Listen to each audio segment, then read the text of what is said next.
আসসালামু আলাইকুম dear friends, আশা কৰোঁ আপোনালোকে সকলোৱে ভালেই আছে। ময়ো আপোনালোকৰ দোৱা আশীৰ্বাদত ভালেই আছোঁ।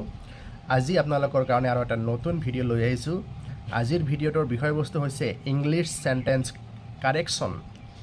আমি দৈনন্দিন জীৱনত ইংলিছ চেণ্টেন্স আমি লিখি থাকোঁ, গতিকে সেইবোৰ লিখোঁতে আমাৰ কিছুমান সৰু সুৰা ভুল হয়।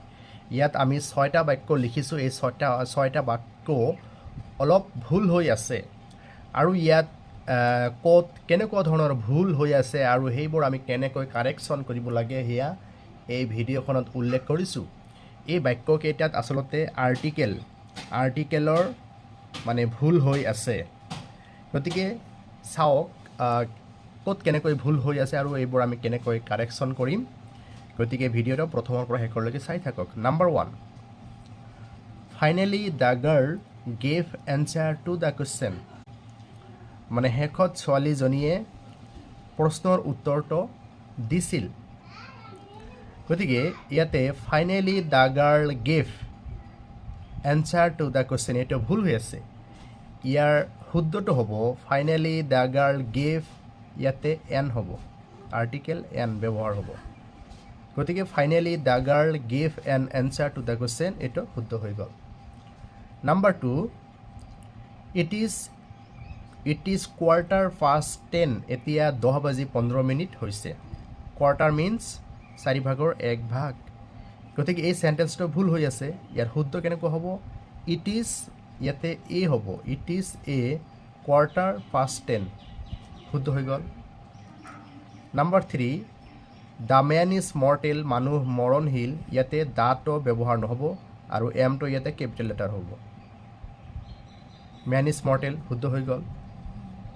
Number 4, this is a slip of tongue. আমি কথা কওঁতে কেতিয়াবা জিভা পিছলি যায় আৰু গতিকে সেইটোকে ইয়াত বুজোৱা হৈছে। This is a slip of tongue, এইটো ভুল বাক্য। ইয়াতে শুদ্ধটো হ'ব this is a slip of, ইয়াতে দা হ'ব, শ্লিপ অফ দ্য টাং, এইটো এটা ইডিয়মছ।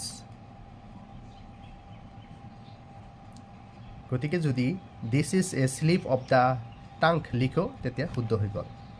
Number 5, he gave me a apple, ইয়াতে শুদ্ধ হ'ব এন হ'ব, he gave me an apple, শুদ্ধ।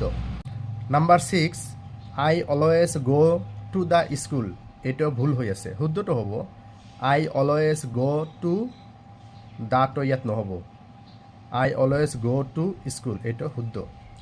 ইয়াতে আৰু এটা কথা মনত ৰাখিব, গ' টু